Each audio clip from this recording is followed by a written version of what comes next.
Bonjour, l'émergence de l'Afrique est au cœur de très nombreuses discussions.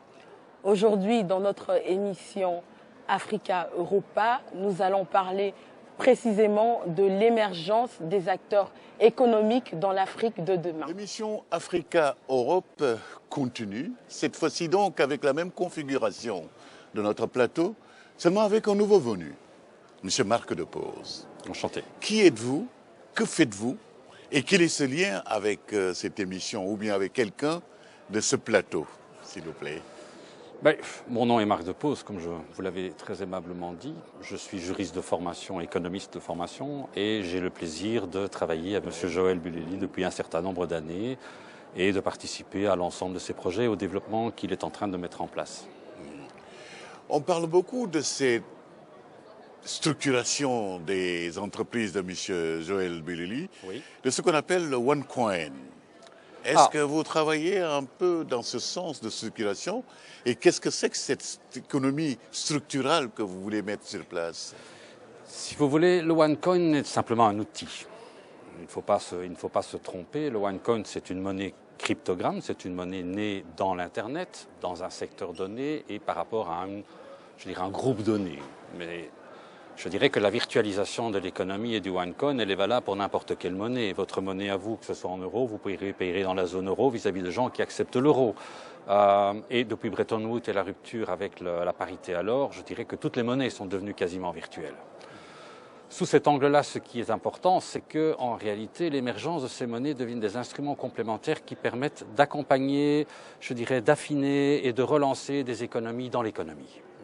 Elle n'a pas pour volonté de remplacer l'argent officiel, elle n'a pas pour volonté de commencer à mettre en place un système universel.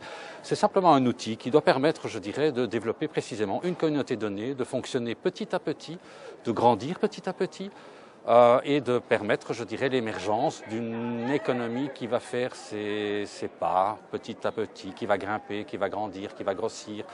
L'idée est de fluidifier, de fluctuer, de donner plus d'aisance, de donner plus de souplesse à un certain segment de l'économie. Justement, en tant que juriste, vous ne pensez pas que quand même, pour des économies aussi, on peut dire, faibles, entre guillemets, comme les économies africaines avec lesquelles vous travaillez beaucoup, Oui. est-ce que ces pays sont prêts à intégrer la monnaie, donc le OneCoin par exemple? Je le pense. Et précisément parce que ces pays ont effectivement des économies qui ont parfois difficile à faire leur place.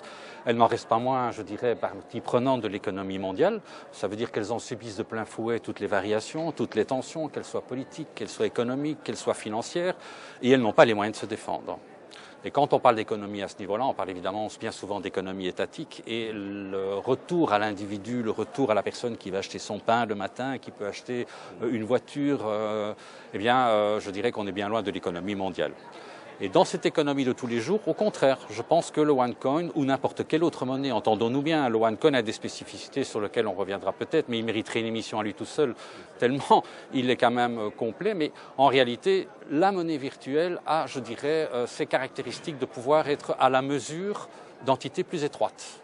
D'ailleurs, en Europe, vous avez vu l'émergence d'un tas de monnaies qui ont pour volonté d'être régionales, d'être locales, parfois d'être liées à un quartier. Qu'est-ce qu'elles traduisent fondamentalement? Elles traduisent simplement la nécessité de pouvoir, dans un système d'échange qui se veut ne pas être purement financier, être un outil de définition, un outil, une unité.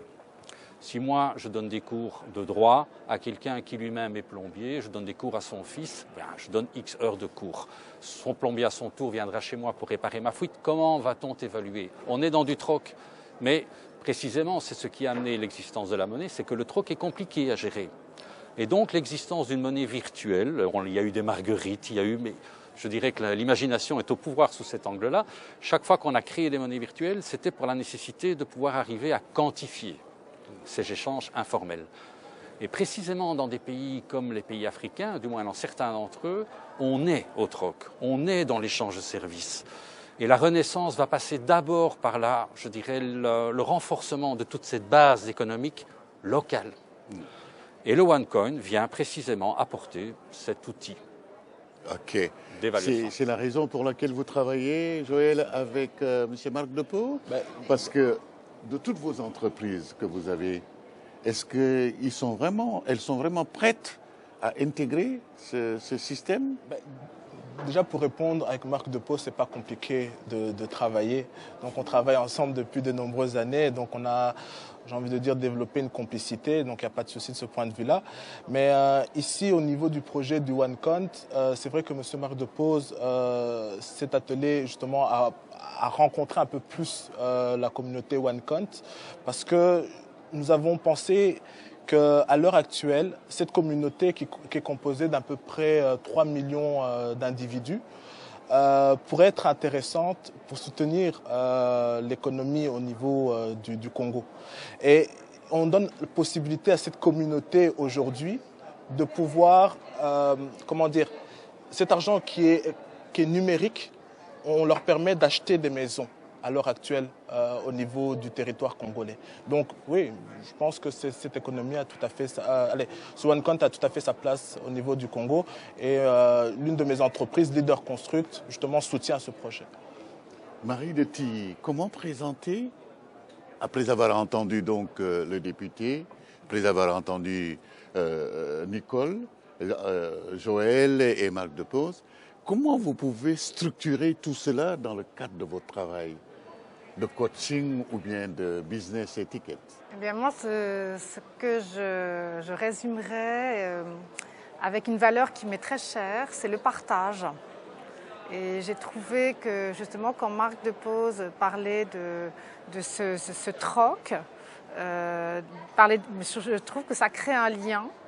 Et c'est ça qui, à mon avis, est le plus important, c'est de créer du lien, créer et partager. Et je dirais que je pense que le nouveau luxe, c'est de savoir partager. Justement. Merci beaucoup, honorable, d'être venu donc nous rejoindre ici. Un dernier mot peut-être pour ce que vous avez entendu? J'ai entendu des choses très intéressantes, notamment votre exposé sur la monnaie virtuelle. Je crois qu'elle a l'avantage de permettre le développement des activités, même sur toile de fond de crise de liquidité. Elle rend l'économie informelle plus résistante à une crise due à la financiarisation de l'économie. Donc je crois qu'il y aura pas seulement des régimes uniques en matière monétaire, mais une monnaie officielle et une monnaie parallèle. Il faut les deux. Il faut les deux. Comme l'économie officielle est quand même séparée de l'économie informelle, je crois que ça va dans le droit sens. Et ça, c'est l'inventivité des Africains qui m'impressionne. Je crois que les Africains ont des moyens, ils ont des idées, et c'est à nous d'accompagner ce développement. Merci beaucoup. C'est sur ces notes d'optimisme du député Goerings que nous allons donc nous quitter aujourd'hui, en remerciant tout d'abord M. Joël Boulouny, jeune entrepreneur donc qui a des dents longues et qui veut aller loin. En remerciant donc la comtesse Marie de Tilly, qui donc avec son concept de business étiquette est en train de faire ce qu'on appelle le link entre l'Afrique, l'Europe et puis des visions futures. Merci beaucoup, Monsieur Depose, pour nous parler de cette OneCoin, donc la monnaie numérique, qui est une curiosité pour certains, mais qui peut être donc la valeur de demain. Qui sera un très bel instrument. Merci beaucoup, Nicole Sulu, fondatrice et initiatrice donc du Makutano, qui veut dire donc rencontre et échange. À Kinshasa, il y a eu donc en 2016. Et cette fois-ci, donc en 2017, ce sera les 15, 16 et 17 septembre à Kinshasa. Vous êtes tous conviés. Absolument. Et merci beaucoup, donc, honorable, de nous avoir accueillis dans votre maison. Avec grand plaisir. Merci beaucoup.